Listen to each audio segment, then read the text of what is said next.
Assalamualaikum warahmatullahi wabarakatuh. Alhamdulillah kita bertemu kembali di televisi streaming MUI Sumatera Utara yang terletak di Kedai Wakaf MUI Sumatera Utara.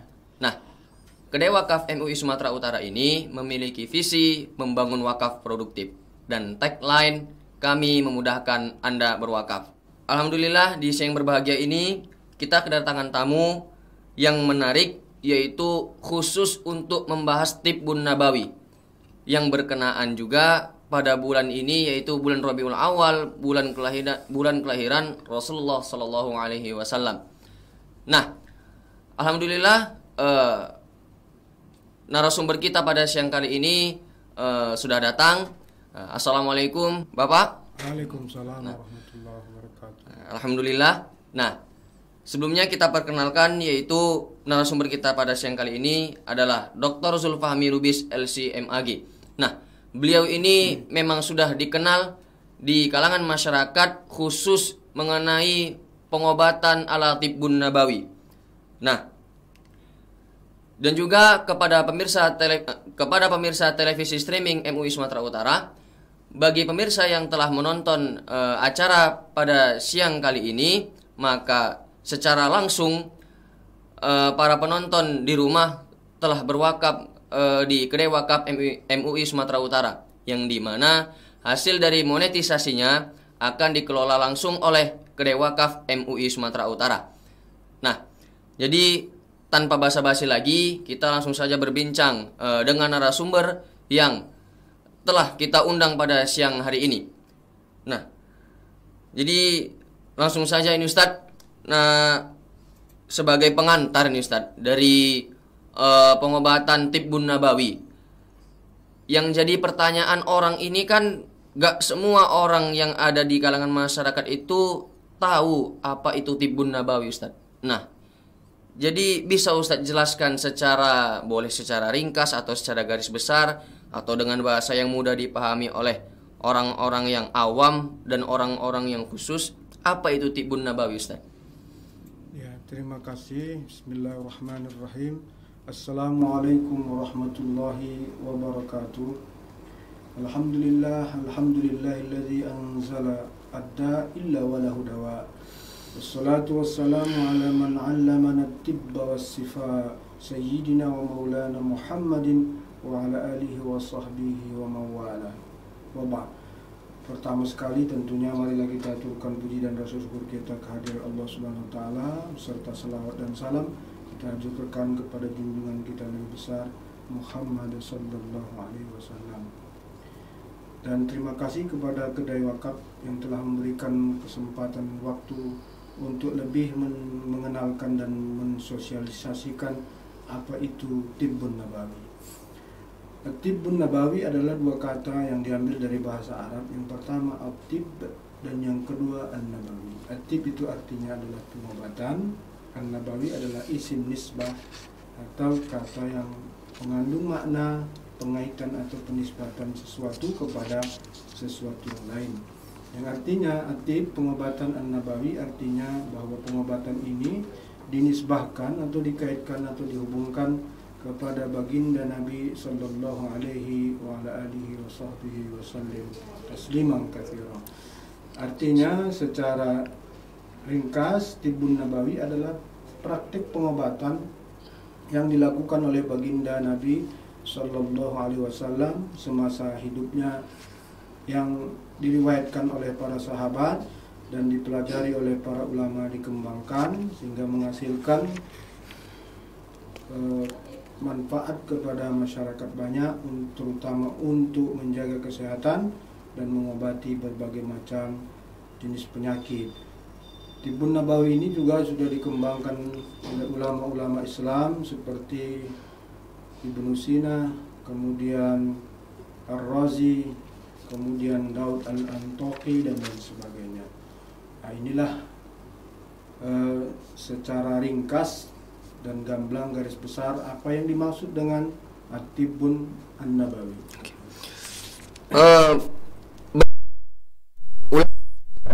Yang namanya ulama itu kan pasti ada karyanya, terutama ulama-ulama terdahulu. Nah,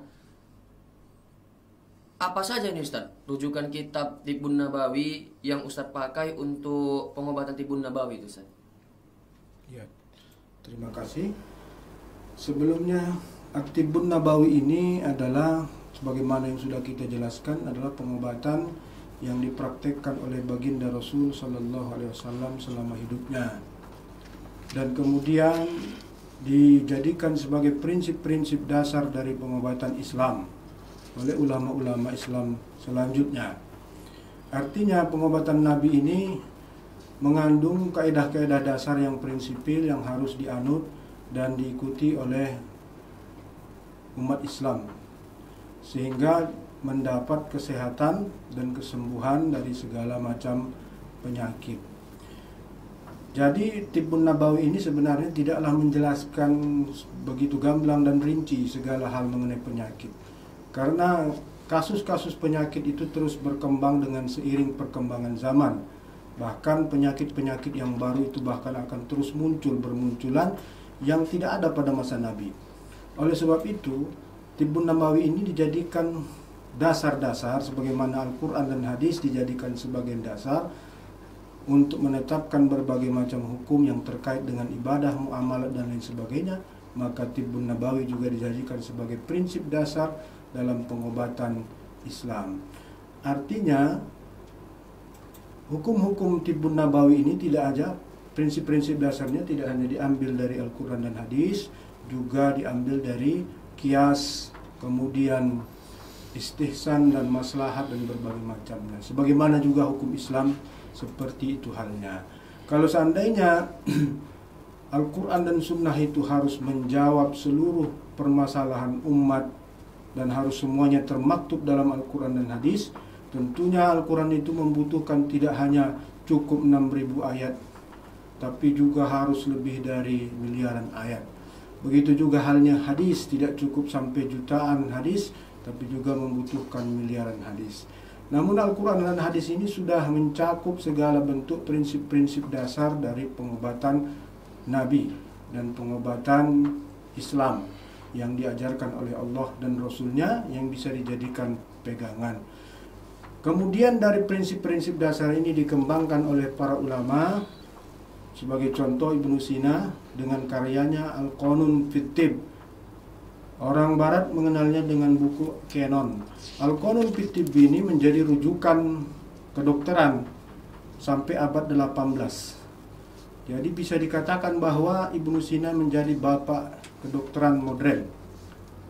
Kemudian juga di dalam kitabnya Al-Mu'allafat, itu juga dituliskan di situ prinsip-prinsip dasar pengobatan. Begitu juga dikembangkan oleh Ar-Razi dalam kitabnya Al-Hawi fi Ahkamit Tibbi, dan juga Al-Imam Ad-Daud Al-Antaqi yang ditulisnya dalam kitab Tazkirah Daud. Begitu juga Al-Imam As-Suwaidi, ya, beliau menulisnya dalam kitab Tazkirat As-Suwaidi, dan banyak lagi ya. Dan diantaranya kitab yang khusus membahas mengenai pengobatan Nabi berdasarkan Al-Ma'thur atau periwayatan-periwayatan yang diriwayatkan dari baginda Rasulullah adalah At-Tibbun Nabawi yang ditulis oleh Syekh Ibnul Qayyim Al-Jauziyah. Nah, inilah mungkin kitab-kitab yang dapat dijadikan rujukan dalam pengobatan Nabi dan pengobatan Islam. Nah, itu tadi mengenai rujukan-rujukan kitab tentang Tibbun Nabawi ini, Ustaz. Nah, selanjutnya Ustaz, yang boleh kita ketahui ini, sebenarnya jenis-jenis dari pengobatan Tibbun Nabawi ini apa aja, Ustaz? Ya, terima kasih. Bismillahirrahmanirrahim. Jenis-jenisnya sebagaimana dijelaskan juga oleh Syekh Ibnu Qayyim Al-Jauziyah dalam kitab At-Tibbun Nabawi ini, pengobatan Nabawi itu terbagi menjadi 3 macam. Yang pertama At-Tadawi Al-Ilahiyah, yang kedua At-Tadawi At-Tabi'iyah, yang ketiga At-Tadawi Al-Murakkabah Bainal Ilahiyah Wat-Tabi'iyah. Maksudnya yang pertama itu adalah pengobatan yang bersifat divin atau iluhiyat, ketuhanan, maksudnya yang bersifat ruhani seperti ruqyah, kemudian doa, selawat, kemudian juga istighfar dan lain sebagainya. Nah, ini disebut dengan al-ilahiyah. Artinya menggunakan bacaan-bacaan, sholat, istighfar, selawat, dan lain sebagainya. Kemudian ada at-tadawi at-tabi'iyah, atau kembali kepada alam. Karena sesungguhnya Allah Subhanahu wa taala telah menciptakan bagi segala sesuatu manfaat dan mudarat. Maka baik itu benda mati seperti air ataupun tumbuhan ataupun hewan, ini mengandung khasiat yang dapat mendatangkan mudarat dan manfaat, tentunya dengan izin Allah Subhanahu wa taala. Dengan mengetahui khasiat-khasiat inilah, maka bisa mendatangkan kesembuhan bagi orang yang terkena penyakit. Nah, ini jenis yang kedua. Yang ketiga adalah al-murakkabah, yang dikombinasikan antara pengobatan uluhiyah dan pengobatan alami. Artinya benda-benda tersebut atau tumbuhan ataupun bagian dari binatang yang halal tadi dibacakan doa-doa, kemudian diberikan kepada orang yang sakit sehingga menghasilkan kesembuhan. Ini secara garis besar.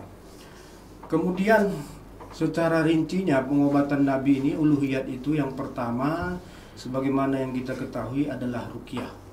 Ruqyah ini ada beberapa macam. Ada ruqyah Al-Quran, ruqyah dengan Al-Quran. Karena Al-Quran itu sendiri adalah asy-syifa. Wa nunazzilu minal Qur'ani ma huwa syifaa'un wa rahmatul lil mu'minin. Dan kami turunkan di dalam Al-Quran itu ada kesembuhan dan rahmat bagi orang-orang yang beriman. Kemudian ada juga ar-ruqyah bil ahadits al-ma'thurah, dengan hadis-hadis Rasulullah, dengan doa-doa dan ta'awiz yang diajarkan oleh Rasulullah sallallahu alaihi wasallam. Juga dengan asma'ul izam, atau nama-nama Allah yang agung dan lain sebagainya. Nah, ini yang pertama, ruqyah. Kemudian yang kedua, bisolati wassalami ala sayyidina Muhammadin sallallahu alaihi wasallam, dengan salat dan mengucapkan salat dan selawat serta salam kepada baginda Rasul sallallahu alaihi wasallam. Karena Rasulullah sallallahu alaihi wasallam, barang siapa yang berselawat kepadanya sekali, maka Allah akan berselawat kepadanya 10 kali. Bagaimana kalau Allah berselawat kepada kita? Nah, ini dijelaskan dalam Al-Quran.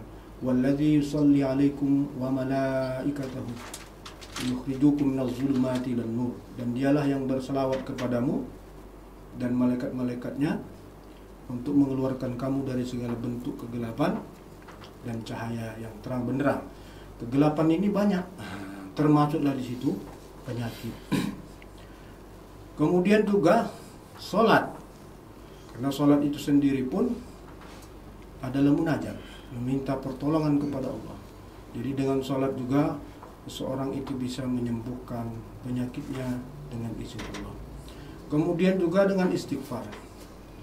Kenapa? Karena Rasulullah pernah bersabda bahwasanya penyakit itu adalah sebagai pembersih dari dosa-dosa.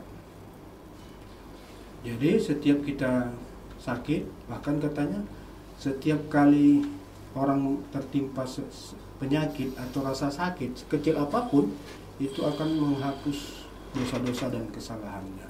Maka agar cepat terhapus, alangkah baiknya seorang tersebut banyak-banyak beristighfar, minta ampun kepada Allah. Yang kedua, mengembalikan hak-hak orang yang pernah dia ambil. Karena itu terkait dosa dengan manusia. Dosa dengan manusia ini tidak bisa diampuni kecuali seseorang tadi meminta maaf dan mengembalikan hak-hak yang dia zalimi, ya. Nah, inilah contoh dari at-tibbul ilahiyah tadi, ya. Kemudian at-tibbu atau pengobatan tabi'i yang diajarkan Rasulullah ini banyak. Yang pertama itu al-hijamah. Al-hijamah ini adalah berbekam. Berbekam ini adalah mengeluarkan angin dan darah kotor dari permukaan kulit manusia. Ini juga dianjurkan oleh Rasulullah, bahkan dianjurkan seluruh malaikat, mulai dari langit pertama sampai langit ketujuh, menganjurkan umat Muhammad untuk berbekam. sebagaimana yang dijelaskan dalam sebuah riwayat ketika Rasulullah mengalami Isra dan Mi'raj. Kemudian yang kedua ada namanya al-fasad. Kalau bekam tadi mengeluarkan darah dari permukaan kulit, maka al-fasad ini mengeluarkan darah kotor dari urat nadi. Tapi ini tentunya membutuhkan keahlian khusus, ya. Kemudian yang ketiga ada namanya al-kayu. Al-kayu itu adalah memanaskan besi kemudian menempelkan di kulit. Ini biasanya digunakan dalam peperangan untuk menyegerakan agar luka-luka terkena tombak atau panah atau pedang itu cepat sembuh, ya. Kemudian juga pengobatan dengan tumbuh-tumbuhan. Nah, ini banyak sekali dalam sabda-sabda Rasulullah. Di antaranya habbatus sauda atau dikenal juga dengan habbatul barakah. Kemudian juga dengan at-tin, az-zaitun, buah tin, buah zaitun, ar-rumman, ya. Kemudian juga labu dan lain sebagainya, atau yaktin dalam bahasa Arabnya. Kemudian juga dengan hewan yang halal, ya, seperti apa namanya, susu, itu mengandung kesembuhan. Susu unta, ya, al-laban yang dianjurkan oleh Rasulullah Sallallahu Alaihi Wasallam. Juga pengobatan tabi'i lainnya adalah air. Sebagaimana juga dalam sebuah hadis riwayatkan bahwasanya al-zamzam, ma'u zamzam lima syuriba minhu. Artinya air zam-zam itu bisa diminum untuk tujuan apa saja. Kalau orang minta sembuh, insya Allah disembuhkan Allah. Kalau orang minta misalnya dilapangkan jiwanya, maka Allah akan melapangkannya. Sebagaimana sabda Rasulullah tadi, ya, air zam-zam dapat diminum untuk tujuan apa saja. Kemudian juga ada air malam Jumat. Nah, ini juga dianjurkan. Karena di dalam sebuah riwayat bahwa air malam Jumat itu langsung turun dari surga. Kemudian juga air sungai Nil, sungai Tigris, sungai Efrat dan lain sebagainya. Karena ada 4 sungai yang diriwayatkan dalam sebuah hadis, itu sumbernya adalah dari surga. Jadi air-air ini tentunya mengandung keberkahan, terutama kesembuhan bagi berbagai macam penyakit. Dan orang Jepang sekarang sudah meneliti bagaimana air tadi digunakan untuk terapi penyembuhan. Apabila diucapkan dengan kata-kata yang positif, maka molekul-molekul air itu tadi menjadi baik, digunakan untuk kesembuhan dari berbagai macam penyakit. Apalagi air zam-zam, air yang dipanggil oleh malaikat Jibril sehingga berkumpul dari berbagai macam bagian dari belahan bumi. Tentunya air ini sangat mengandung keberkahan untuk menyembuhkan berbagai macam penyakit. Kemudian ada lagi Rasulullah menganjurkan pengobatan dengan aromaterapi. Nah, ini juga pernah dilakukan oleh Rasulullah. Oleh sebab itu Rasulullah Sallallahu Alaihi Wasallam sangat menyukai minyak wangi. Hubbiba min dunyakum, hubbiba ilaya min dunyakum salas. Dibuatkan aku cinta dari dunia ini 3 hal, kata Rasulullah. Yaitu apa? Yang pertama katanya atib atau atib, minyak wangi. Nah, jadi minyak wangi ini sangat disukai oleh Rasulullah Sallallahu Alaihi Wasallam. Inilah diantaranya yang disebut dengan aroma terapi. Kemudian juga mandi air hangat. Nah, ini juga diajarkan oleh Rasulullah, mandi dan berwudu. Nah, inilah yang disebut dengan at-tibbu atau at-tadawi at-tabi'iyah, pengobatan dengan hal-hal yang bersifat alami. Dan yang ketiga, al-murakkabah baina al-uluhiyah wa al-ilahiyah wa tabi'iyah. Jadi dikombinasikan doa-doa tadi dengan bahan-bahan yang alami. Nah, inilah jenis-jenis pengobatan yang dilakukan oleh Rasulullah Sallallahu Alaihi Wasallam. Dan ini juga yang nanti dikembangkan oleh para ulama, ya, seperti Ibnu Sina, Ar-Razi dan lain sebagainya. Ternyata banyak Ustaz, ya, jenis-jenis tibbun nabawi itu Ustaz, ya. Banyak, ya. Karena sebagian besar orang ini kan yang tahu tibbun nabawi itu kan yang terkenal itu kan hanya bekam dan ruqyah. Bahkan saya pribadi sendiri nih Ustaz, kurang terlalu tahu, sampai lupa. Wah, ternyata banyak jenis tibbun nabawi ini. Yang tahu selama ini saya hanya sedikit. Ternyata setelah Ustaz jelaskan, wah ternyata Rasulullah itu luar biasa dengan metode pengobatan. Banyak beliau menciptakan metode-metode pengobatan itu yang luar biasa, dan memang ada manfaat, dan memang manfaatnya itu luar biasa. Luar biasa. Nah, begini Ustaz, ada satu pertanyaan saya yang ini mengenai lebih mengarah ke pribadi Ustaz nih. Nah, jadi bagaimana perjuangan Ustaz dalam menggeluti dunia Tibbun Nabawi ini Ustaz? Asal mulanya awal mula Ustaz kenal Tibbun Nabawi itu, lalu perjuangan Ustaz dalam menggeluti dunia Tibbun Nabawi, nah itu bagaimana Ustaz? Bismillahirrahmanirrahim. Awal mulanya itu ketika saya menimba ilmu di Mesir.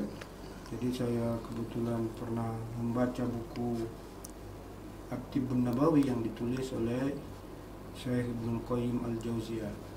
Yang awalnya saya itu tidak tahu bahwasanya Rasulullah itu merupakan seorang tabib yang luar biasa. Maka setelah membaca buku ini, wawasan kita terbuka bahwasanya baginda Rasulullah ini bukan hanyalah seorang pemimpin, bukan juga seorang nabi, cukup seorang nabi atau seorang rasul, bukan juga cukup seorang jenderal, tapi nabi ini merupakan insan kamil atau manusia paripurna yang memiliki banyak keistimewaan yang tidak kita ketahui. Salah satunya Nabi Muhammad ini merupakan peletak dasar dari kedokteran modern. Kalau kita teliti bahwasanya Rasulullah SAW sudah mengajarkan berbagai macam pengobatan yang tidak kita ketahui karena kita mungkin kurang membacanya.